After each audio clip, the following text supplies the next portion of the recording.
Je suis venue pour la première fois à la prière des malades il y a à peu près 1 an. Et depuis, je viens dès que je le peux. Et je ne me lasse pas de m'émerveiller de toutes les grâces dont notre Seigneur nous comble. J'avais depuis l'enfance ce que les médecins appellent une attitude scoliotique, c'est-à-dire une déviation légère de la colonne vertébrale. Et c'est pour cela que, selon la recommandation des médecins, j'ai fait beaucoup de natation. J'en ai tellement fait que je suis même devenue sauveteur en mer à 19 ans. Mais avec l'âge, j'ai 45 ans aujourd'hui, des douleurs sont apparues dans le bas du dos. Des douleurs certes supportables, mais présentes pratiquement tous les matins, et parfois aussi en journée. J'avais beaucoup de mal à porter un sac à main sur l'épaule, des sacs un peu lourds. Le 9 juin 2016, je suis venue à la prière des malades.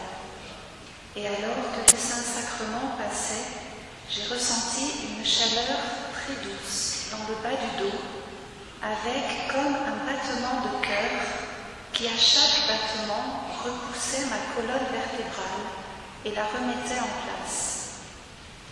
Au même moment, une parole de connaissance disait que toutes les guérisons n'étaient pas annoncées. Depuis, je n'ai plus mal. Je peux porter un sac à main sur l'épaule, même s'il est lourd. Jésus est venu me guérir alors que je n'avais formulé aucune prière. Juste comme ça, par pure bonté, comme il le fait à chaque fois pour nous. Un don d'amour. Vraiment, notre Père qui est au ciel sait ce dont nous avons besoin avant même qu'on le lui demande. Rien n'égale sa générosité, ni sa prévenance toute paternelle, comme il est bon d'être son enfant. Et le 16 juin 2016, je suis revenue à la prière des malades. Et ce jour-là, le passage de l'Évangile commenté par le Père Thierry disait « Quel mérite avons-nous d'aimer ceux qui nous aiment ?» Alors que le Saint-Sacrement passait dans ses allées, les paroles de cet évangile sont revenues dans ma tête et j'ai formulé une prière silencieuse en déposant dans le cœur de Jésus tous ceux qui m'avaient fait du mal.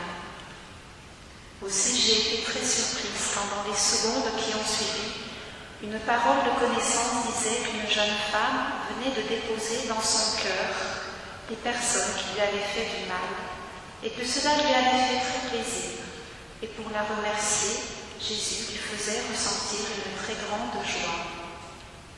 C'était mot pour mot la prière que je venais de faire dans ma tête, et mon cœur explosait d'une joie intense et profonde.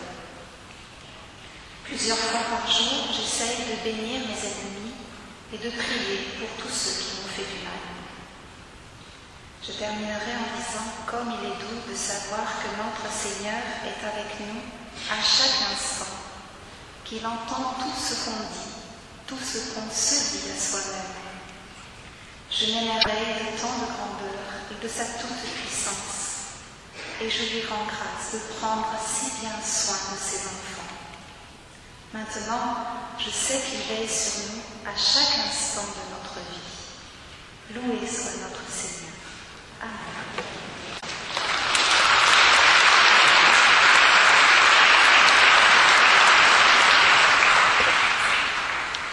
Voilà, donc Catherine nous a témoigné d'une part d'une guérison physique et d'autre part d'une guérison spirituelle.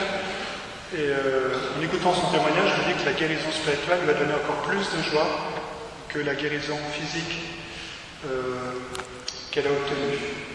Alors je vais donner un autre témoignage moi-même, qui sera, je ne donne pas même le prénom de la personne et vous comprendrez pourquoi. Donc il y a eu, il y a quelques temps, quelques semaines, quelques mois peut-être, une parole qui invitait une personne qui était dans l'assemblée à quitter la franc-maçonnerie. Dans l'assemblée, un homme s'est reconnu et il a été tétanisé, car c'est la deuxième fois qu'il entendait cette parole et il avait peur de faire cette démarche de quitter la franc-maçonnerie. Donc à la fin de la prière, quand tout le monde est parti, il restait là, assis, tétanisé sur sa chaise. Une personne s'est approchée de lui et lui a dit « C'est à cause de la parole sur la franc-maçonnerie que vous êtes tétanisé. L'autre a été estomaqué que l'autre personne sache cela alors qu'il n'avait rien dit à personne. Il lui a dit oui. Et l'autre personne l'a invité à prendre un pot avec lui et lui expliquer paisiblement pourquoi la franc-maçonnerie n'est pas dans la lumière de Dieu. Voilà. Merci Seigneur pour ta grâce, pour ton amour.